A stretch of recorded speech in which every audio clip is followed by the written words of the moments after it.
Innal hamdalillah nahmaduhu wa nasta'inuhu wa nastaghfiruh wa na'udzu billahi min shururi anfusina was sayyiati a'malina may yahdihillahu fala mudilla lahu wa may yudlil fala hadiyalah.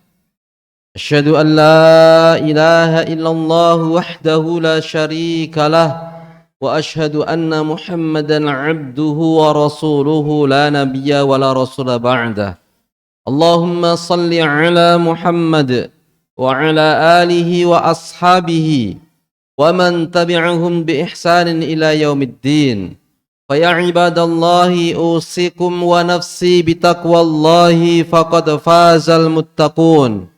Waqad qala ta'ala fil Qur'anil Karim, ya ayyuhalladzina amanu taqullaha haqqa tuqatih wa la tamutunna illa wa antum muslimun. Amma ba'du. Para jemaah sidang salat Jumat yang dimuliakan Allah Subhanahu wa taala, di hari yang istimewa ini, di momentum yang mulia ini, saya mengajak kepada saya pribadi dan jamaah sekalian, mari terus berupaya meningkatkan ketakwaan kita kepada Allah Subhanahu wa taala. Takwa dalam makna yang sebenar-benarnya. Karena takwa ini hadirin yang dimuliakan Allah Subhanahu wa taala, jaminan kebahagiaan dunia berlanjut kebahagiaan di akhirat. Wa may yattaqillaha yaj'al lahu makhraja. Siapa yang takwa kepada Allah, maka Allah akan memberikan solusi kepadanya untuk setiap kesulitannya. Di akhirat orang yang takwa, jemaah yang dimuliakan Allah Subhanahu wa taala, dijanjikan surga. Innanil muttaqina mafaza. Para jemaah yang dimuliakan Allah Subhanahu wa taala, satu ketika ada seorang sahabat datang kepada Rasulullah sallallahu alaihi wasallam. Anna rajulan qala ya Rasulullah. Seorang laki-laki dari seorang sahabat bertanya kepada Rasulullah sallallahu alaihi wasallam. Wahai Rasulullah, akhbirni bi'amalin yudkhiluni al-jannata wa yubaiduni anin nar.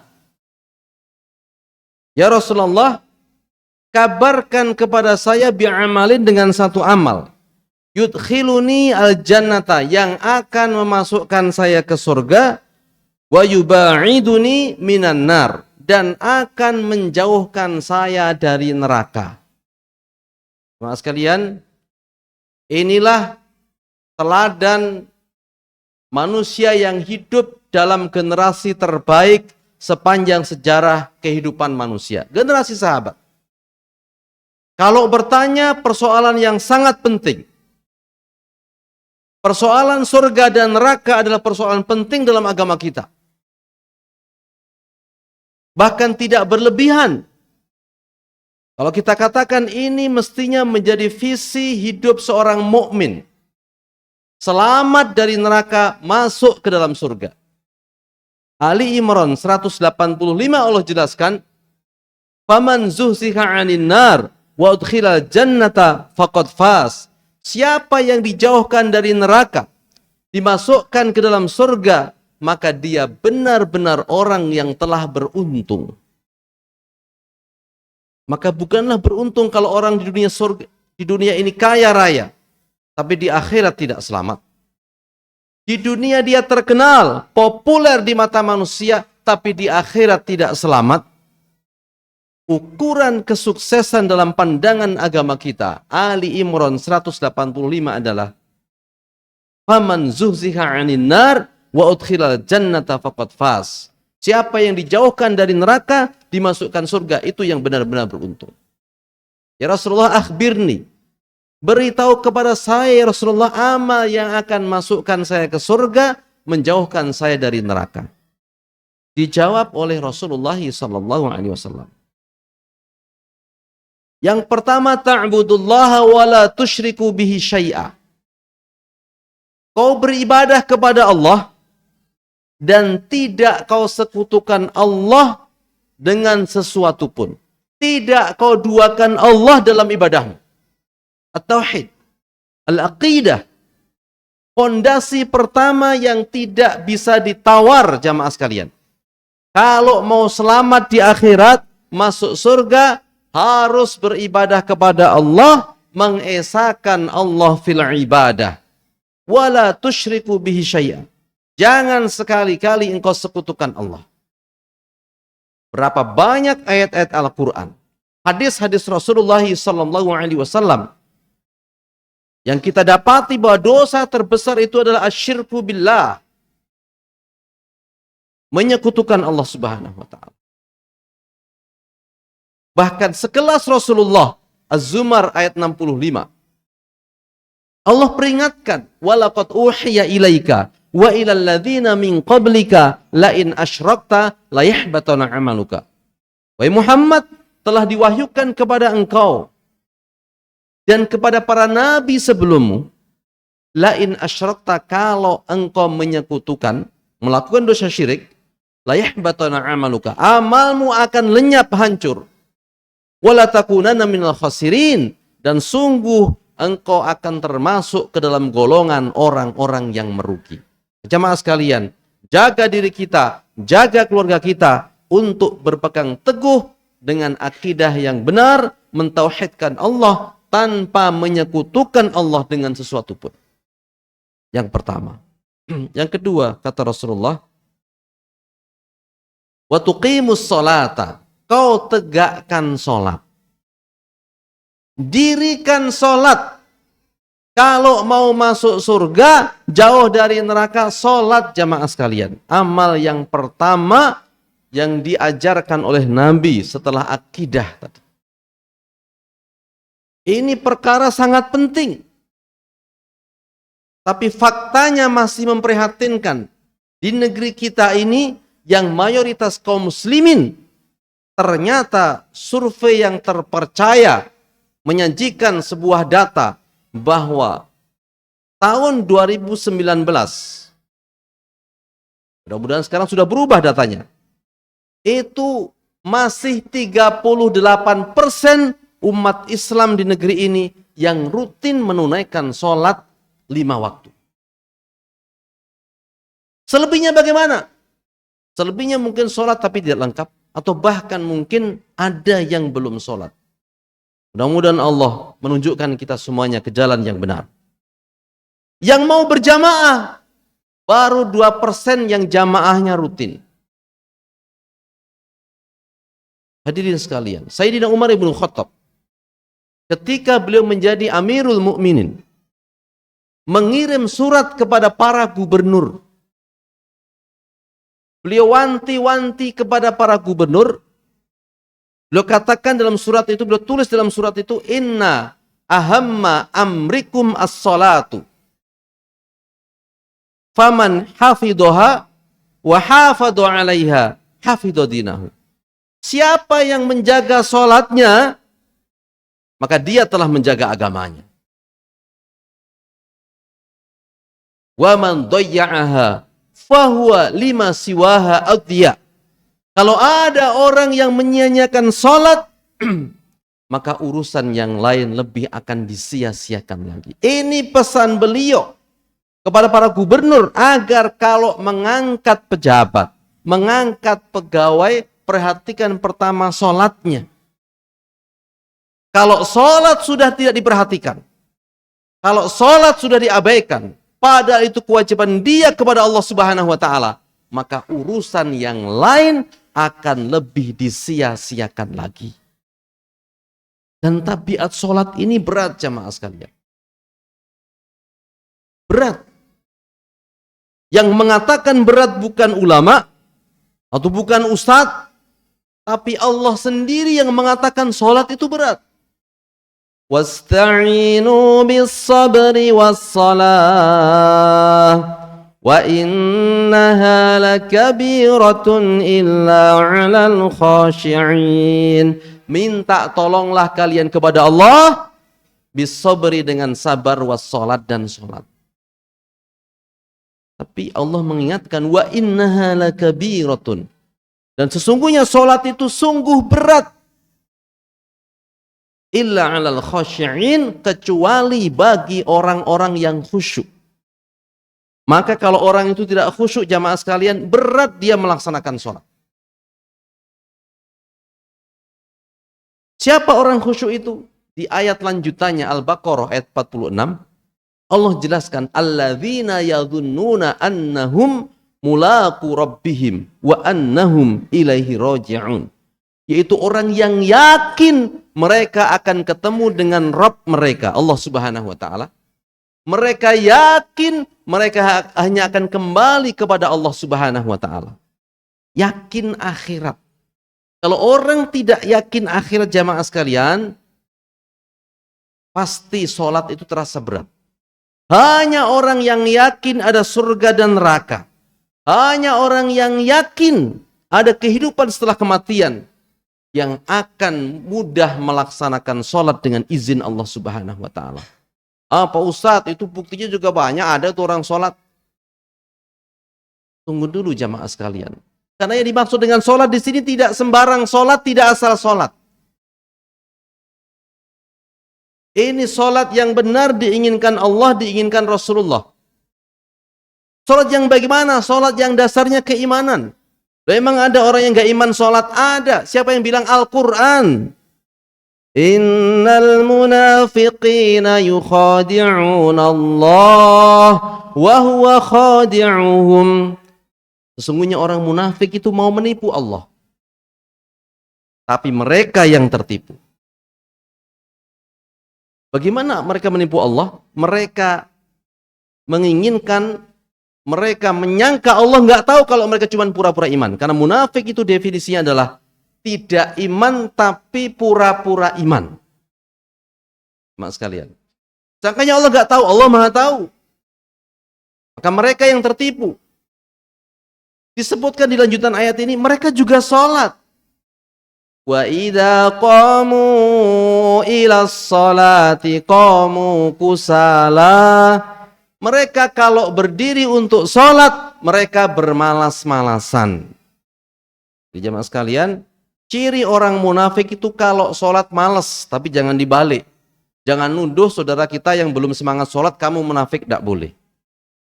Mari ayat-ayat kayak seperti ini kita tujukan pada diri kita. Loh, saya kok malas sholat? Saya ini kan mukmin. Padahal orang mukmin itu cirinya menegakkan sholat.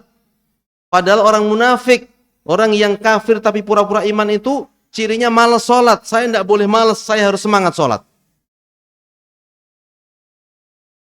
Orang munafik jamaah yang dimuliakan Allah Subhanahu wa taala, paling berat kalau sudah urusan sholat isya sama sholat subuh.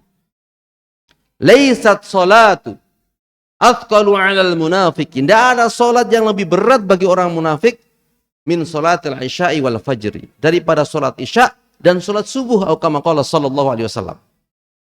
Berarti sholat yang lain mungkin lebih ringan. Loh, kenapa kok isya sama subuh itu berat bagi orang munafik? Di zaman Nabi, orang sholat isya subuh nggak ketahuan siapa yang sholat. Gelap semuanya. Kalau siang ketahuan, maka mereka agak semangat kalau siang kelihatan. Pergi ke masjid. Sholat jamaah sekalian, yang dasarnya keimanan, dasarnya ikhlas karena Allah, berat. Tapi kalau dia memang yakin akhirat, insya Allah ringan. Sholat yang baik, sholat yang benar, berat. Emang ada sholat yang gak benar? Ada. Bahkan sejak zaman Nabi jamaah sekalian. Dalam sebuah hadis, ada orang sholat di masjid. Habis sholat datang kepada Nabi. Salam kepada Nabi. Assalamualaikum ya Rasulullah. Dijawab oleh Nabi, waalaikumsalam. Sholli fa innaka lam tusolli. Kamu sholat lagi ya. Kamu tadi belum sholat. Kaget sahabat, saya sudah sholat kok. Kata Nabi belum sholat. Karena yang nyuruh Nabi, sholat ini orang. Setelah sholat datang ke Nabi lagi. Salam lagi dijawab. Nabi berkata yang sama, sholli fa innaka lam tusolli. Ngulang lagi. Sampai ketiga, ya Rasulullah, ma uhsinu ghairu hada. Maaf ya Rasulullah, saya nggak bisa sholat lebih baik daripada sholat yang saya kerjakan tadi. Fa'allimni, ajarkan saya sholat ya Rasulullah. Ternyata jamaah sekalian, orang ini sholat Ya, singkat cerita karena hadisnya panjang, dengan meninggalkan rukun tumakninah, terburu-buru dalam sholatnya. Orang kalau tidak yakin urusan akhirat jamaah sekalian, sholat cepet-cepetan, sholat kayak beban. Tapi kalau yakin akhirat, sholat ini akan menyelamatkan saya dengan izin Allah. Maka dijaga, kualitasnya diperhatikan, tidak asal sholat. Berusaha mencontoh Rasulullah, sallu kama ra'aitumuni usolli. Sholatlah kalian sebagaimana kalian melihat aku sholat. Aqulu qouli hadza astaghfirullah wa lakum innahu huwal ghafurur rahim.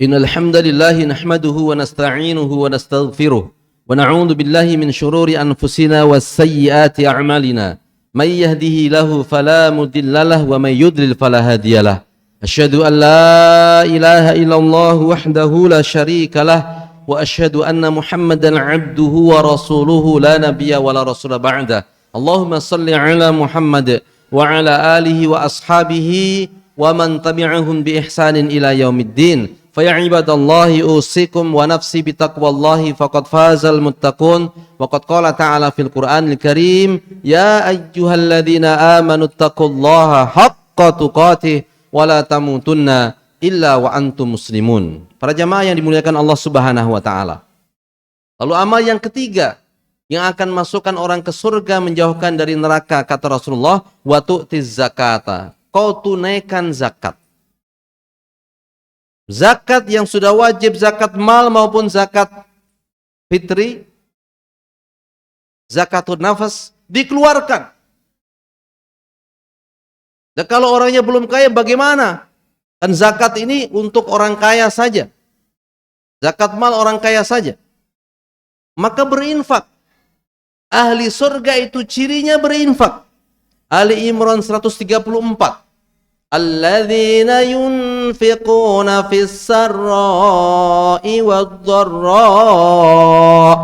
Ahli surga itu, kata Allah, berinfak dalam situasi yang lapang maupun sempit. Jemaah sekalian, mari berupaya menjadi orang yang kalau kita sudah muzaki, ya sampai pada level muzaki, orang yang sudah wajib zakat, keluarkan zakat. Kalau belum, mari berinfak. Ahli surga itu selalu berinfak dalam segala situasi. Ali Imran 134. Nabi pernah memberikan nasihat. Wattaqun nara walau bisyikki tamratin. Rawahul Bukhari. Takutlah kepada neraka. Jaga diri kalian dari neraka walaupun hanya bersedekah dengan separuh kurma. Kurang apa ini? Mampunya hanya itu, sedekah. Jangan sampai tidak berinfak. Lalu yang terakhir, kata Nabi, amalan yang masukkan ke dalam surga, menjauhkan dari neraka adalah watasilu ar-rahima, menyambung silaturahim. Hubungan kekerabatan dijaga. Jangan sampai kita menjadi manusia yang baik dengan orang lain, tapi dengan kerabat justru tidak disambung silaturahimnya. Karena silaturahim ini aslinya kerabat. Hubungan kekerabatan disambung, jangan diputus. La yadkhulul jannata qati'un. Kata Nabi, tidak masuk surga orang yang memutuskan silaturahim. Mudah-mudahan jamaah yang dimuliakan Allah Subhanahu wa taala, 4 amalan yang diajarkan Nabi ini bisa kita jaga. Sehingga kelak di akhirat kita dimasukkan oleh Allah Subhanahu wa taala ke surganya tanpa harus mampir ke neraka dulu.